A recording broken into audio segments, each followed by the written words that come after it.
भावानं, बहिणीनं, लेकीनं, बाळीनं, मी आता कहाणी सांगणार आहे एक तुम्हाला राम रहीमची. पहिल्या युगातली सांगणार आहे कहाणी मी. आणि राम आणि रहीम भाऊ भाऊ होते. भाऊ होते आणि मग रामानं काय केलं, दोन पुतळे बनविले आणि ते वडाच्या झाडाखाली आरुण्या वनात ठुले. आरुण्या डोंगरामध्ये वडाच्या झाडाखाली ठुली. आणि पहिलं काही दुनिया नव्हती, काही नव्हतं. आणि मग ठुलं. मग ह्याची फेरी आली आणि असं 12 वर्ष झालं. आणि मग यायला आलं ध्यान, तिथं पुतळे वडाच्या झाडाखाली ठुलेत करून म्हणून. मग रे म्हणते या भैया, त्याला बोलायला लावणं. भैया त्याला बोलायला लावणं. अरे चल बाबा, ते बोलत नसते तर राम म्हणायले तर रहीमला, चल बाबा बोलत नसते तर ते नाही नाही, भैया भैया मी का नाही तू या सगळी येणारच नाही ह्याला बोलायला लावल्याशिवाय.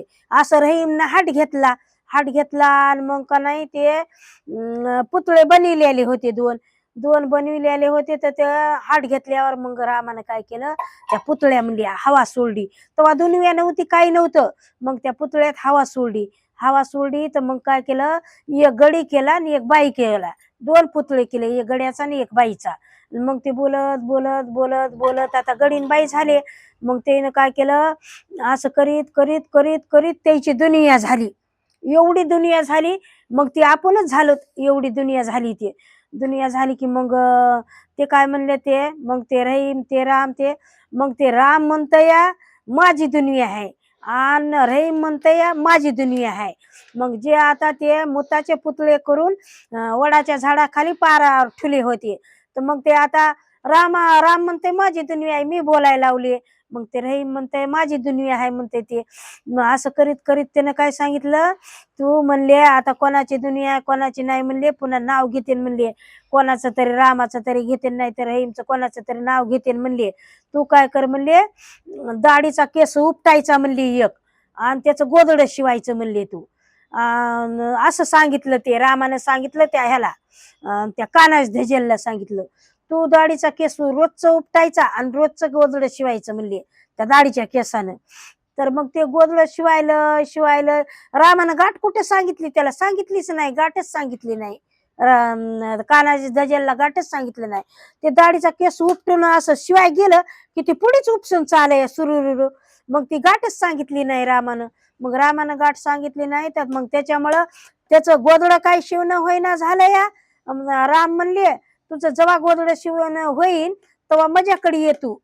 आणि मग तेव्हा मग तुझी दुनिया आहे का माझी दुनिया आहे मग कळत या.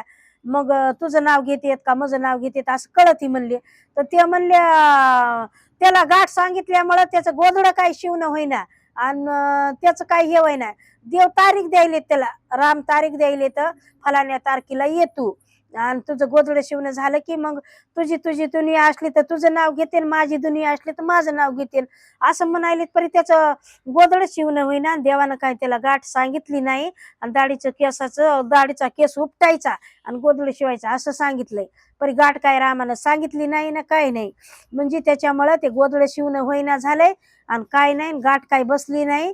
त्या गोदड्याच्या त्या दाढीच्या केसाला काय गाठ बसली नाही आणि ते गोदडे शिवणं होईना झाले. त्याच्यामुळं ही लांबण पडायली. मग कधी भूकंप होतय, कधी हादरतय, कधी काही होतंय. मग ते म्हणतंय मला आता देवा, मला आता मी तारीख आली, मला आता तरी माझ्या दुनियात जाऊ दे ना, माझं नाव घ्यायलेत का कोणाचं घ्यायलेत का तुझं घ्यायलेत. तर सगळं हरिनाम चालू आहे सध्या रामाचं. मग रामानं वाचा सोडली तर रामाची झाली ना दुनिया सगळी. त्याच्यामुळं मग तुम्ही राजाराम केलं तसं आम्ही करू. मग त्याच्यामुळं ही पहिली घटना घडलेली आहे अशी त्या पुतळ्याची. तर ते मुताचे पुतळे बनविलेले होते दोन, त्याला मग ते हवा सोडलेली आहे रामानं, त्याच्यामुळे एवढी दुनिया झालेली आहे असं आहे. तर त्याने जसा राजाराम केला तसं करा. तुम्हाला आवडलं असलं तर लाईक करा, कमेंट करा, सबस्क्राईब करा भावानं बहिणीनं.